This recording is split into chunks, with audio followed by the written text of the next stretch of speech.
बांग्लादेश में हिंसक प्रदर्शन और तख्ता पलट होने के बाद स्थिति पर भारत सरकार पूरी नजर बनाए हुए है।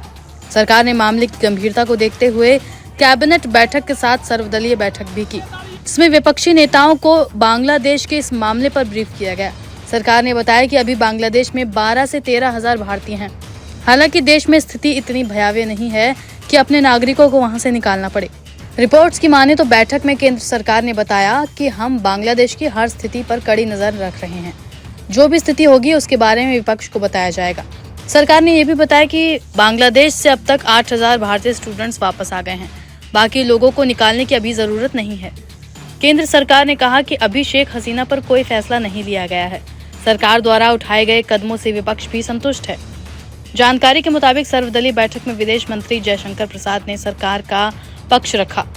बैठक में रक्षा मंत्री राजनाथ सिंह, गृह मंत्री अमित शाह, राहुल गांधी, सपा सांसद रामगोपाल यादव समेत तमाम विपक्षी नेता शामिल हुए। जयशंकर प्रसाद ने ट्वीट कर बताया कि सर्वदलीय बैठक में बांग्लादेश की स्थिति पर जानकारी दी गई है। उन्होंने इस मामले में विपक्ष से मिले समर्थन की सराहना की। बैठक में राहुल ने पूछे थे ये सवाल। बताया जा रहा है कि बैठक में राहुल गांधी ने कई सवाल पूछे। उन्होंने सरकार से ये भी जानने की कोशिश की कि क्या बांग्लादेश की स्थिति में विदेशी हाथ है। इसके साथ ही उन्होंने भारत में इस मामले को लेकर क्या लॉन्ग टर्म प्लान है या नहीं, बांग्लादेश की नई सरकार को लेकर भारत का एक्शन प्लान क्या होगा, ये सभी सवाल सरकार से पूछे। साथ ही बैठक के दौरान अन्य पार्टियों ने भी सरकार से सवाल किए। हालांकि विपक्ष ने कहा हम इस मुद्दे पर सरकार के साथ हैं।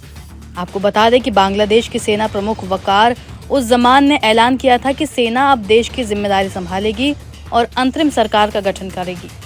हालांकि लोग ये नहीं चाहते कि सेना सरकार संभाले। लोग नागरिकों द्वारा चुनी हुई सरकार का गठन करने की मांग कर रहे हैं। बांग्लादेश से कुछ और तस्वीरें भी सामने आईं, जिसमें लोग शेख हसीना के आवास में घुस गए और वहां जमकर तोड़फोड़ और लूटपाट की। साथ ही प्रदर्शनकारियों ने उनके पिता मुजीबुर रहमान की मूर्ति को हथौड़े से तोड़ दिया और उनकी पार्टी के कार्यालय में आग लगा दी। मीडिया रिपोर्ट्स के मुताबिक इस हिंसक प्रोटेस्ट के बाद शेख हसीना ने राजनीति से संन्यास लेने का फैसला कर लिया है। वो ब्रिटेन में निर्वासन पर रहने को तैयार हैं। गौरतलब है कि बांग्लादेश में एक आरक्षण नीति को लेकर ये पूरा बवाल हुआ था। सरकारी नौकरियों में 56% आरक्षण लागू हुआ था।